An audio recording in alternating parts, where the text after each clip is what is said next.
Eamon Khan here for Seconds Out with highly touted amateur star Delicious Orie. Pleasure to speak to you. I've been wanting to speak to you for a while. How are you doing, Delicious? I'm very well. Thank you for having me.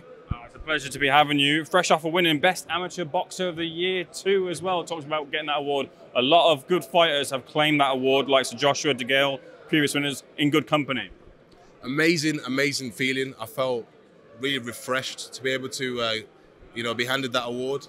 The likes of, like you said, the likes of Anthony Joshua, Nicola Adams, and Lauren Price, Galatia Fight. All these guys have done amazing things, and I'm just happy to be on that path with them. Indeed, indeed, well said. I imagine a lot of people are keeping their eye on you, promoters wanting to see if they can give you offers, see if you're going to turn professional soon. Obviously, you want to get the Olympic Games out of the way there, but is that in your mind? Is that a target potentially after those games? Yes, that's always been the vision and the path since I started boxing. Starting boxing, I was like, all right, secure that medal at the Olympic Games, get a good hard pedigree behind me, and then turn professional. I know boxing is not a game. You can't play it. You need to build that experience. That apprenticeship is valuable. So that's exactly what I'm doing. I'm playing that long game. I'm 26 years old now, turned pro after the Olympics at 27.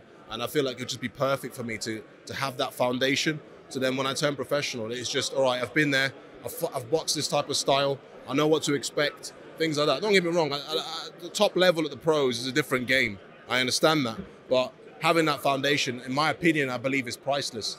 A lot of people have done it where, for example, Adam Azim, I believe he hasn't had a senior contest in the amateurs. So it's very much possible. But for me, starting boxing quite late, relatively late speaking, for a boxer at 18, 19, I feel like it's important for me to build that foundation and then basically take on the world. Very well measured response there. Sounds like you got a good head on your shoulders alongside a good team too. Just trying to get your thoughts on the wider boxing sphere. The heavyweights are obviously a thriving division. Keeping it on yourself though for the moment, a lot of people are kind of touting you as someone big, as someone to be the next generation, take over the crown once Furies and AJs have gone. They're also looking at potential fights in the future with you and Moses Atama. I know there's obviously rivalry between you. Do you feel that that's going to be a fight that's destined to happen when you do turn pro? Yeah, I could see that happening. I can already see it already. I can see him because he's going to be a world champion. That's a fact. I've had a few rounds with Moses, top level fighter. He's been boxing since he was young, and he's I really much like him. He's a very nice guy, inside and outside the ring. But yeah, I could definitely see that happening. That fight will happen, hopefully. But that's what boxing is about. You get in there, you train hard, you get in the ring, and you see who's better at the night. So, yeah.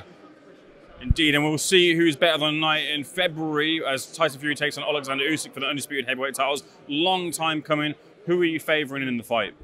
Fury Usyk? Yeah. I'm indifferent, to be honest. I like them both. I'm indifferent. I think if Fury wins it, it'll be good for British boxing because he's got the belts, all the belts, and then we'll have more of an appetite for heavyweight boxing here in the UK. But if Usyk wins it, he deserves it as well. He's a very talented fighter, top level, and he very much deserves it as well. So for me, I'm quite indifferent.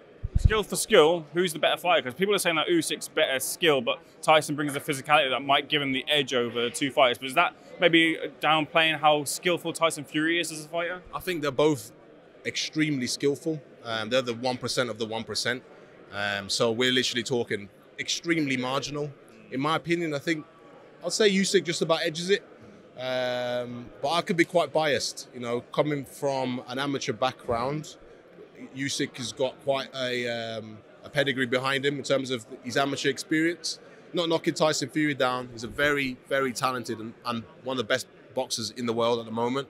But I feel like if you're talking about marginal gains and the 0.0001%, who's better?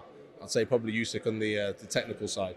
Another huge fight, and whenever he's back in the ring, Anthony Joshua, there's a lot of spotlight on him. He's taking on Ottawa, and a lot of people call this a tricky clash there. Do you feel it's a tricky clash for him, or do you feel like Anthony is someone who will come through this test? I feel like Anthony Joshua should be able to get the job done. Not knocking Ottawa Walling down. He's a good fighter, respectable, and tough. But there's levels, and AJ should get the job done end of this year. Bring this back to yourself. For those who haven't seen you in the ring, what sort of style of fighter are you? How would you describe yourself? I'll say quite technical. I'll say sharp and quick. You know, me being a 3-round fighter at the moment, I've got to be fairly light for my weight. So yeah, that's probably what I'd say. Sharp, quick, a little bit elusive. I don't really like to get involved in there because I value my head. Good way to think about your career going forward. Delicious, a pleasure speaking to you. One to keep an eye on for sure. Thank you so much for speaking to Seconds Out. We'll see you in the Olympic Games. Thank you very much. Appreciate it.